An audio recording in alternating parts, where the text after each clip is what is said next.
Good morning students, मैं हिमानी सुथार श्री सिद्धि विनायक शिक्षण संस्थान से आज आपके लिए लेके आई हूँ क्लास 7 का पाठ दूसरा, प्राणियों में पोषण।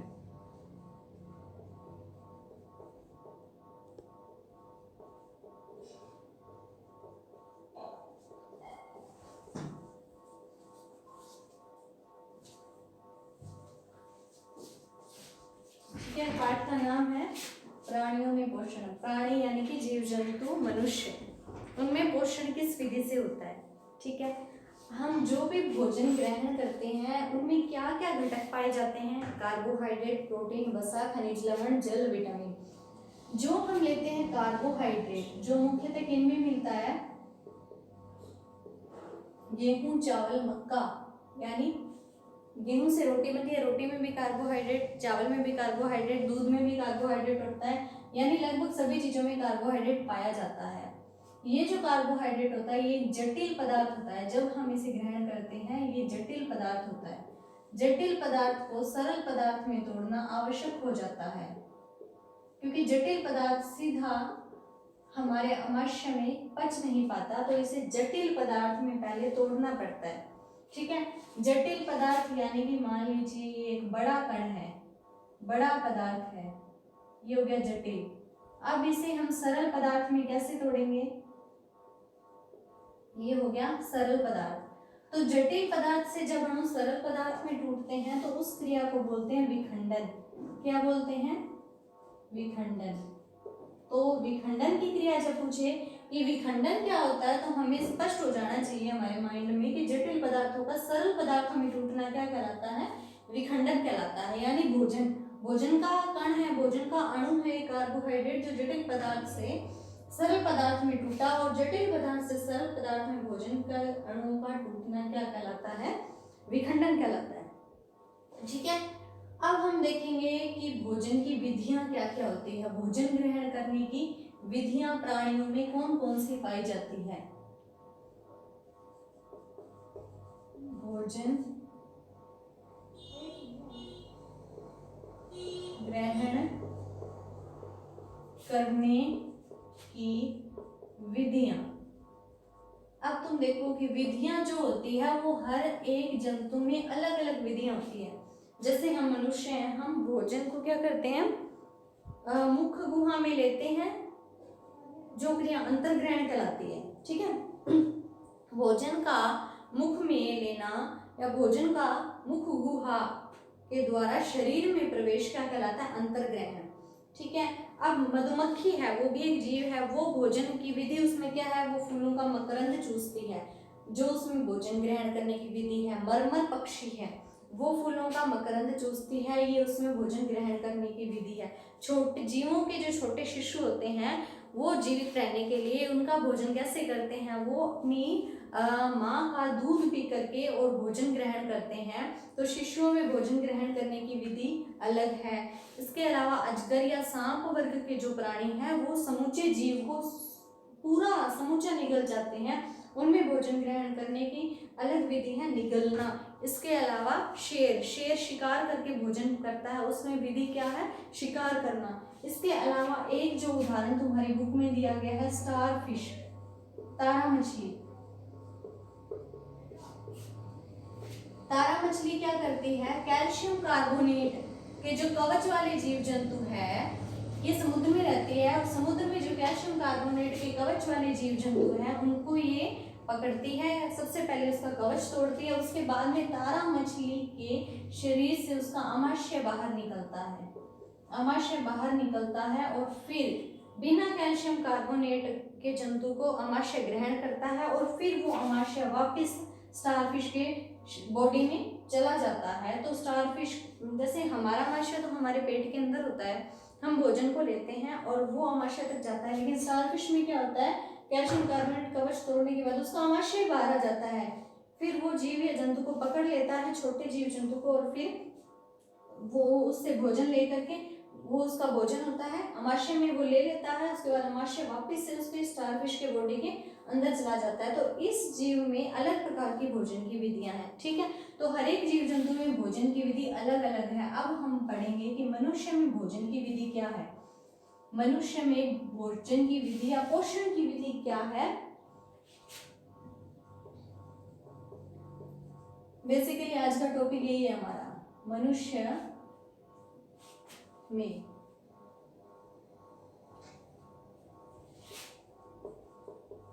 पोषण की विधि।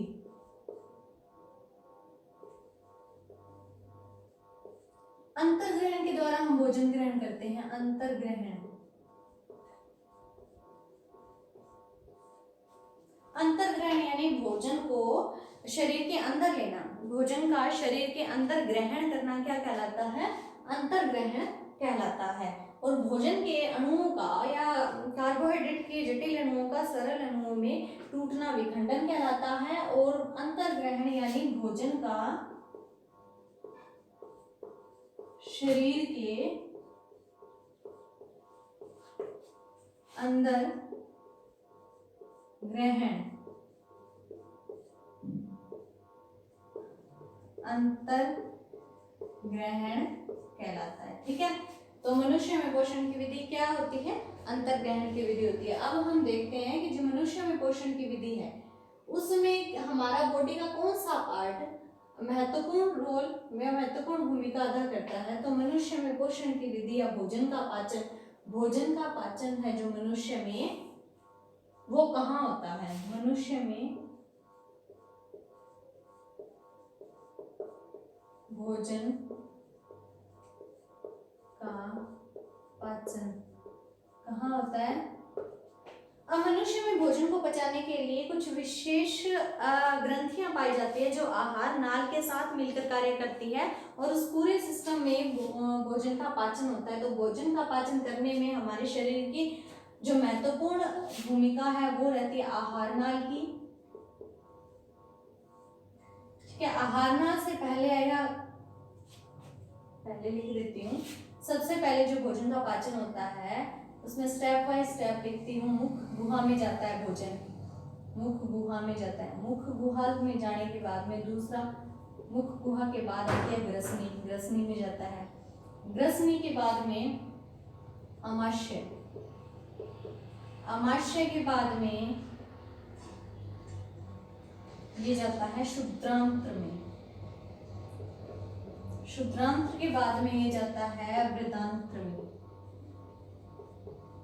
ये आहार नाल है, आंत्र जो लग रहा है ना, शुद्रांत्र वृद्धांत्र, ये यहाँ से शुरू होती है मुख गुहा से, फिर ग्रसनी, आमाशय, शुद्रांत्र, वृद्धांत्र, उसके बाद में मलाशय, और फिर जो 7th है वो है गुदा, जहाँ से अपशिष्ट पदार्थों का निष्कासन किया जाता है। तो मुख गुहा से शुरू होकर ये गुदा तक पूरी संपूर्ण फैली हुई है क्या? आहार नाल। तो भोजन का पाचन कहाँ होता है? मेन रूप से जो भोजन का पाचन करने में महत्वपूर्ण भूमिका शुद्रांत्र की रहती है। इसे स्टेप बाय स्टेप फिर से हम देख लेते हैं कि कहाँ से होकर के भोजन की स्टार्टिंग तो मुख गुहा से होती है और अंत कहाँ होता है? गुदा। ठीक है, तो अब हम एक डायग्राम के जरिए देख लेते हैं इन भागों के कार्य।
कुछ इस प्रकार का हमारा जो पाचन तंत्र होता है।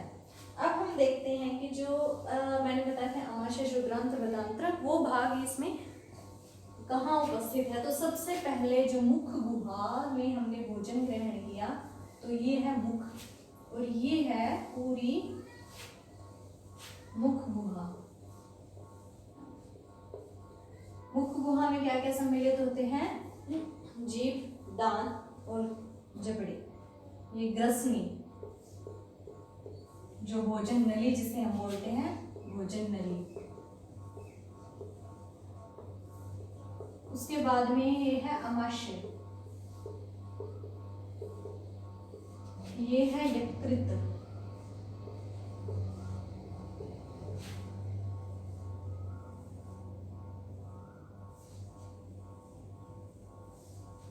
ये है वृत्रांत्र, ये है शुक्रांत्र,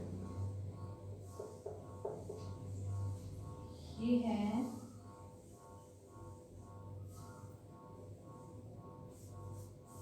मलाशय।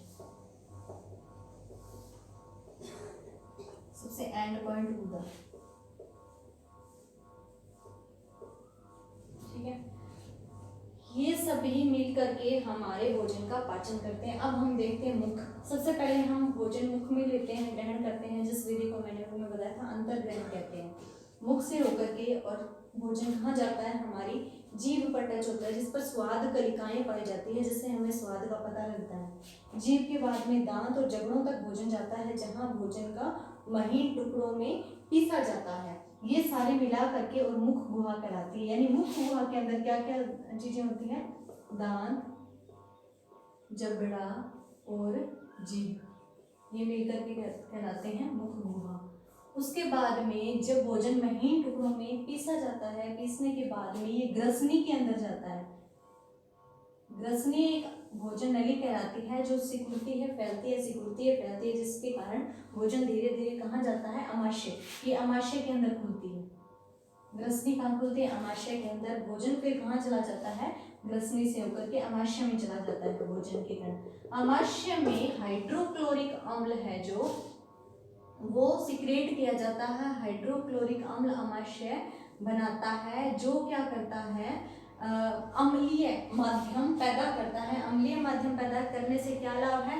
एक तो प्रोटीन का पाचन जल्दी हो जाता है, और दूसरा अगर कुछ भोजन के साथ हानिकारक सूक्ष्म जीव अगर गए हैं तो वो वहाँ पर HCl के फैक्टर से नष्ट हो जाते हैं। आमाशय में भोजन जाने के बाद में ऑटोमेटिकली आमाशय खुलता है शुद्रांत्र में। शुद्रांत्र में भोजन चला जाता है, ये है शुद्रांत्र, जिसे हम बोलते हैं छोटी आंत। क्या बोलते हैं? छोटी आंत में भोजन जाता है। यहाँ कुछ दीर्घ रोम पाए जाते हैं। दीर्घ रोम पाए जाते हैं, जो क्या करते हैं? भोजन करने का क्षेत्र बढ़ा देते हैं, भोजन अवशोषण करने का क्षेत्र। शुद्रांत्र में दीर्घ रोम पाए जाते हैं, जहां पर भोजन का पाचन कहाँ होता है? छोटी आंत में, शुद्रांत्र में। भोजन का पाचन होने के बाद में जो दीर्घ रोम होते हैं, वो भोजन के अवशोषण का क्षेत्रफल बढ़ा देते हैं, और भोजन का अवशोषण अच्छी तरह हो जाता है।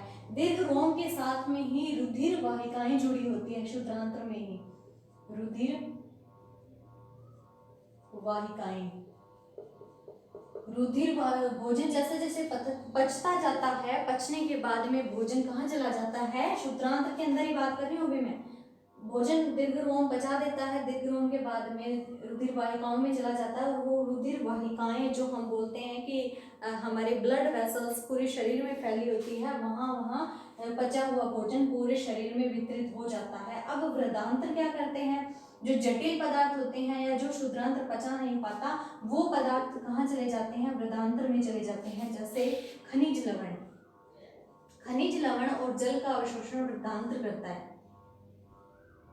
खनिज लवण और जल का अवशोषण वृदांत्र करता है। वृदांत्र में खनिज लवण और जल का अवशोषण होता है। इसके बाद में एक्स्ट्रा मटेरियल जो पच नहीं पाता है, जो हमारी बॉडी के लिए आवश्यक नहीं है, वो चला जाता है मलाशय में, रेक्टम में अर्ध तरल पदार्थ। मलाशय रेक्टम में चला जाता है, बिना पचा हुआ अपशिष्ट पदार्थ और मल जिसे हम मल बोलते हैं वो मलाशय में चला जाता है और फिर वो गुदा द्वार से होकर बॉडी के बाहर उत्सर्जित कर दिया जाता है। अब रह गया यकृत। यकृत क्या भूमिका निभाता है? यकृत के अंदर ये होती है पित्त की थैली, ठीक है, पित्ताशय, जिसे हम हमारी भाषा में पित्त की थैली बोल देते हैं लोकल लैंग्वेज में। ये पित्ताशय होता है, इसमें जठर रस स्रावित होते हैं। जो बहुत ज़्यादा जटिल पदार्थ होते हैं ना, चिकनी तैलीय वस्तुएं, उन्हें पचाने में पित्ताशय हेल्प करता है, जठर रस स्रावित करता है। अमाशय, और यहाँ होता है अग्नाशय, यहाँ होता है अग्नाशय। अग्नाशय और यकृत जठर रस स्रावित करते हैं, जो कि जटिल पदार्थों को पचाने में महत्वपूर्ण भूमिका निभाते हैं। जो पित्ताशय होता है वो यकृत के अंदर होता है। यकृत भी जठर रसों का, पाचक रसों का स्रावित करता है, यानी पाचक रसों को स्रावित करने वाले ग्रंथियां कौन सी है? यकृत, पित्ताशय और अग्नाशय। मैं यहाँ लिख देती हूँ, यह है अग्नाशय, जो जटिल पदार्थों को पचाने में जठर रस स्रावित करते हैं। तो फिर से एक बात देख लेते हैं हम, भोजन का पाचन बॉडी में किस तरीके से होता है। सबसे पहले मुख में जाता है, मुख गुहा में जाता है, दांत, जबड़ा, जीभ। ग्रसनी में जाता है, जिसे भोजन नली बोलते हैं। ग्रसनी में जाने के बाद में अमाशय में जाता है, जहां इसे महीन टुकड़ों में पीसा जाता है। HCl एसिड उस भोजन को डिसॉल्व कर देता है, घोल देता है, हानिकारक सूक्ष्म जीव को नष्ट कर देता है और भोजन पचाने के लिए उसे अम्लीय माध्यम प्रोवाइड करवाता है और भोजन को घोल देता है। यहाँ प्रोटीन का अवशोषण भी अमाशय करता है, प्रोटीन का घोल भी अमाशय बनाता है। उसके बाद में अमाशय खुलता है शुद्रांत्र में।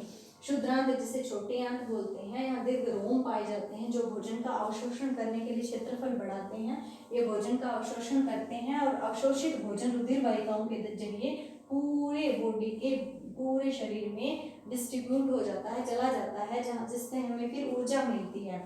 अनपचा हुआ अपच जो भोजन है, जो शुद्रांत पचा नहीं पाता, खनिज लवण जैसे कि वो चले जाते हैं वृद्धांत्र में।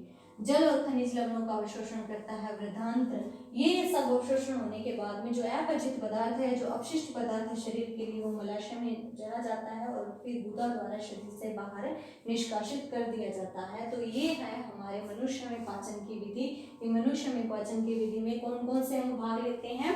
मुख, गुहा, ग्रसनी, अमाशय, अग्नाशय, वृद्धांत्र, शुद्रांत्र में। इसके अलावा जठर रस स्रावित करने वाली ग्रंथियां कौन सी होती है? पित्ताशय, यकृत और अग्नाशय। ये अगर पूछे दीर्घ रोम रुधिर वाहिकाएं कहाँ होती है, तो शुद्रांत्र में। और सबसे ज्यादा भोजन का पाचन कहाँ होता है, तो वो भी कहाँ होता है? शुद्रांत्र में होता है। ठीक है, तो इसी के साथ में जो भोजन का पाचन है मनुष्य में, उसके साथ में हमारा ये टॉपिक कवर होता है। चैप्टर कवर नहीं हुआ अभी, ये टॉपिक कवर होता है। आप इसे एक बार, दो बार, तीन बार अच्छे से देखिए और समझिए।